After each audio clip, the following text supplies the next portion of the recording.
belga. Une contre-propagande plus déterminée peut aboutir à l'effondrement du régime de Pyongyang, a déclaré mercredi un dissident nord-coréen devant le Congrès américain, tout en mettant en garde contre les conséquences d'un recours à la force.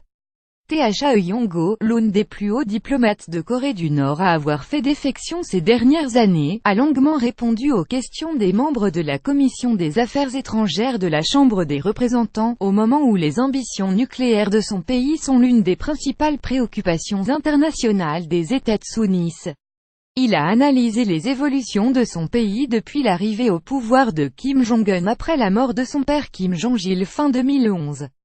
Alors qu'en surface Kim Jong-un semble avoir consolidé son pouvoir à travers le règne de la terreur, des changements importants et inattendus ont lieu en Corée du Nord, a dit l'ex numéro 2 de l'ambassade nord-coréenne à Londres, passé en Corée du Sud en août 2016.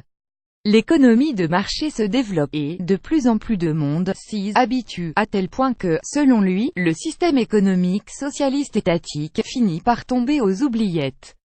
Parallèlement, des millions de fonctionnaires ou militaires dépendent des pots de vin et du détournement de fonds publics pour survivre.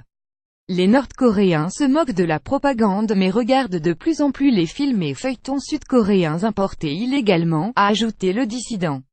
Surtout, le système de contrôle intérieur faiblit. Ces changements rendent de plus en plus possible d'envisager une révolte civile en Corée du Nord, à mesure que les gens réalisent la vérité sur leurs conditions de vie, a insisté Thae Yong-go. Selon lui, Kim Jong-un pense aujourd'hui que seules les armes nucléaires, et les missiles mettant le continent américain à portée de tir, peuvent l'aider à empêcher la désintégration persistante du système nord-coréen.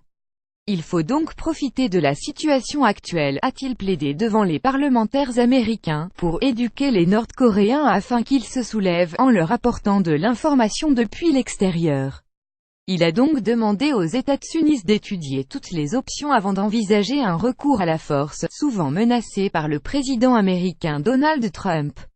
Nous devons prendre en compte le sacrifice humain que comporterait l'option militaire, a-t-il prévenu, assurant qu'à la moindre action de l'armée américaine Pyongyang déchaînerait le feu contre la Corée du Sud voisine.